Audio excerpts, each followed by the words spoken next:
So the best example is the higher the unemployment, there the higher will be a rate of the crime in society. हमारे समाज में crime का rate बढ़ जाएगा। अर्थात जो क्राइम है एक डिपेंडेंट वेरिएबल से किस पे डिपेंडेंट है, अनएम्प्लॉयमेंट पे। यहाँ पर दो वेरिएबल्स हैं। फर्स्ट एक जो इंडिपेंडेंट वेरिएबल है और एक है डिपेंडेंट वेरिएबल, एक अनएम्प्लॉयमेंट और दूसरा is crime. Second is complex hypothesis. In the complex hypothesis we will reflect the relations among the more than two variables. यहाँ पर दो से अधिक वेरिएबल्स होंगे। जैसे कि क्राइम कौन सी चीज़ों पर डिपेंड करता है, फर्स्ट मैंने बताया था, जैसे अनएम्प्लॉयमेंट हुआ या लिटरेसी रेट हुआ, पॉवर्टी हुआ।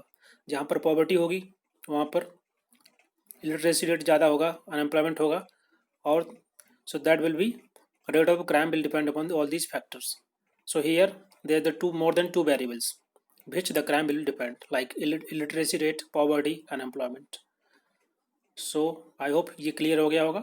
Now next is working hypothesis. Working hypothesis वो hypothesis होती है जिसको हम यूज़ करते हैं रिसर्च दौरान, रिसर्च के टाइम पे हम इसको यूज़ करते हैं। उसको अब शुरुआत में जो hypothesis उसको एज ए एक्सेप्ट मान लिया जाता है, जिसके आधार पर हम लोग रिसर्च करते हैं और उसके माध्यम से हम एक थ्योरी को डेवलप करते हैं, प्रोड्यूस करते हैं, जो कि इन्वेस्टिगेशन के लिए इसको ऑक्यूपाइड किया जाता है, एक्सेप्ट किया जाता है ऐसे। तो ये कहलाती है वर्किंग हाइपोथेसिस। वो हाइपोथेसिस जिसको हम रिसर्च के दौरान यूज़ करते हैं उसको बोलते हैं working hypothesis. Next is universal hypothesis. ये हमेशा यूनिवर्सल हाइपोथेसिस वो हाइपोथेसिस जो हमेशा ही सत्य होती है। फॉर एग्जाम्पल आप कोई भी एग्जाम्पल ले सकते हैं, जैसे कि जो किड्स होते हैं, जो बच्चे होते हैं, उनको कुछ सिखाने के लिए हम लोग रिवार्ड देते हैं, प्रोत्साहन देते हैं, उसके माध्यम से जो छोटे छोटे बच्चे उनको लालच देते हैं तो वो जल्दी सीख जाते हैं।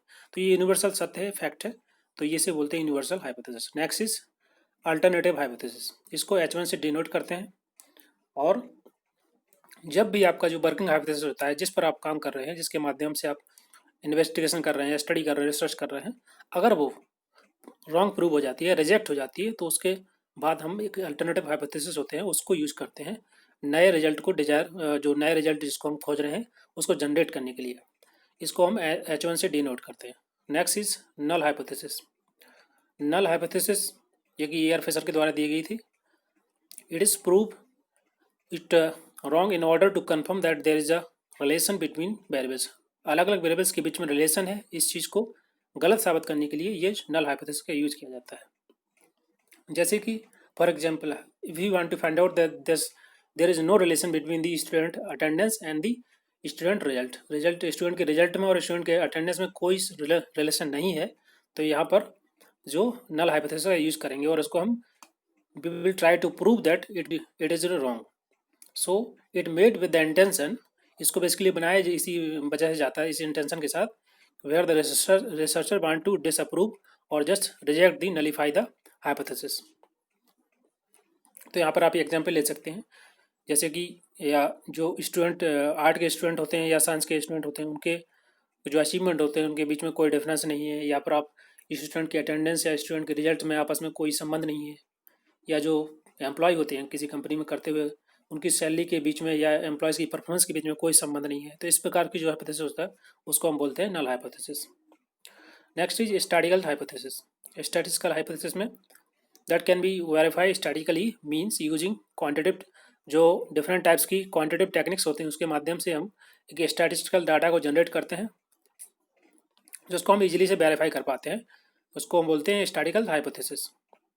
Next is logical hypothesis.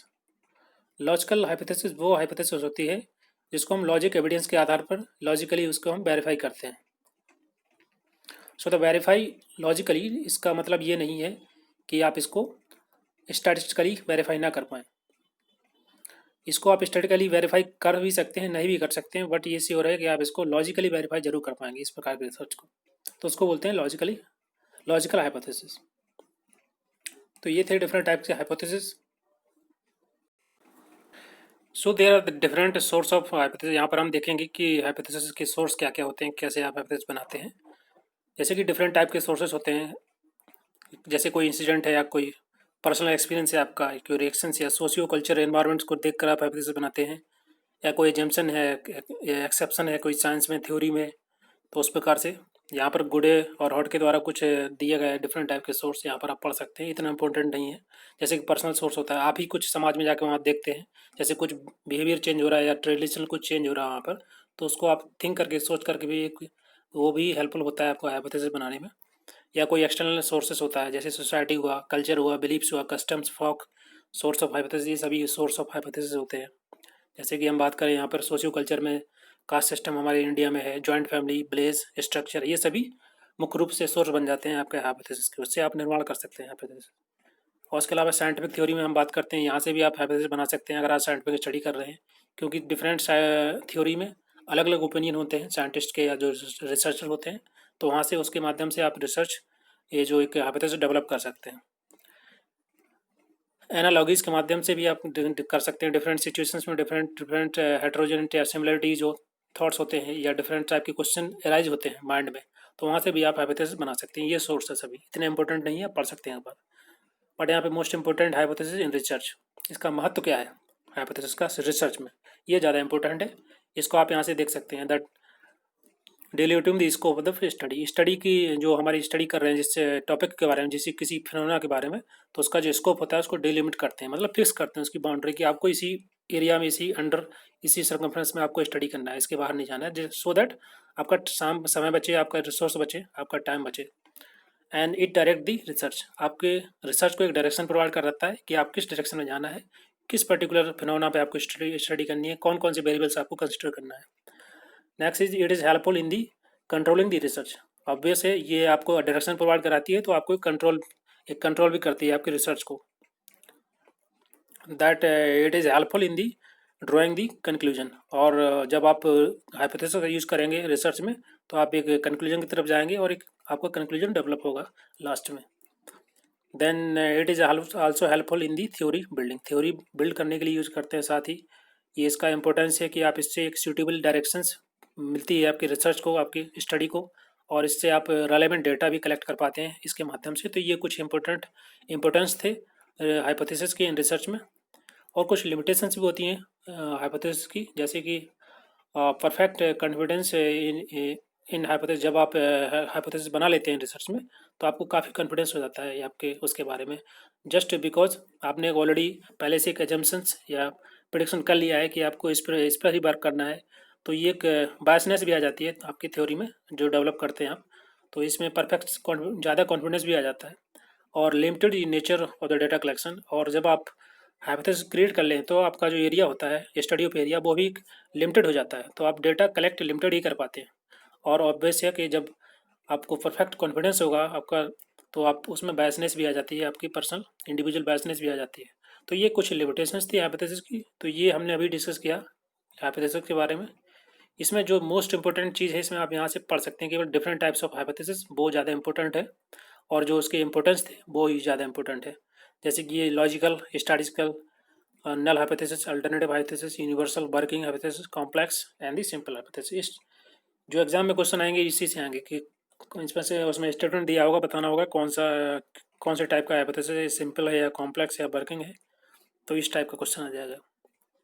और इसके अलावा ये जो इसमें बहुत सारा दिया हुआ है on the basis of the existing empirical informative, वैसे भी ये केवल उन स्टूडेंट के लिए है जो लोग मास्टर्स कर रहे हैं या उनको जो लिखना होता है, बिकॉज नेट का एग्ज़ाम तो उसमें आपको लिखना नहीं होता है, आपको टिक ही करना होता है, एमसीक्यू टाइप का क्वेश्चन होता है, तो आपको वहाँ पर इतना ज़्यादा पढ़ने की ज़रूरत नहीं है, केवल जो इंपॉर्टेंट है उतना ही पढ़ना है। यहाँ पर आप देख सकते हैं, यहाँ पर बहुत सारा मैंने ये जो लिखा हुआ है बनाए हुए नोट्स, तो वहाँ पर आप बहुत सारी जो स्पेलिंग मिस्टेक्स हो सकती हैं, बिकॉज मैंने इसको हिंदी से इंग्लिश में कन्वर्ट किया है, मैंने खुद ही किया है, तो हो सकता है इसमें जो स्पेलिंग्स मिस्टेक्स हो, तो आप उसको इग्नोर कर सकते हैं, आप या गूगल पर सर्च कर सकते हैं। बेसिकली आपको एग्जाम में वहाँ पर स्पेलिंग नहीं, आपको लिखना वहाँ नहीं है, तो आपको स्पेलिंग चेक करने की जरूरत नहीं है, वहाँ पर आपको क्वेश्चन दिए होंगे उसको आंसर देना है, तो इतना इंपॉर्टेंट नहीं है कि यहाँ पर। तो अगर फिर भी आपको अगर मास्टर्स के एग्ज़ाम देने हैं या वहाँ आपको लग रहा है यहाँ पर किसी रिसर्च का किसी ये जो थिंकर है उसका नाम गलत है, तो आप उसे चेक कर सकते हैं और उसको करेक्ट कर सकते हैं। सो ये था हाइपोथेसिस के बारे में। सो इस वीडियो में इतना ही। Thank you very much for discussion.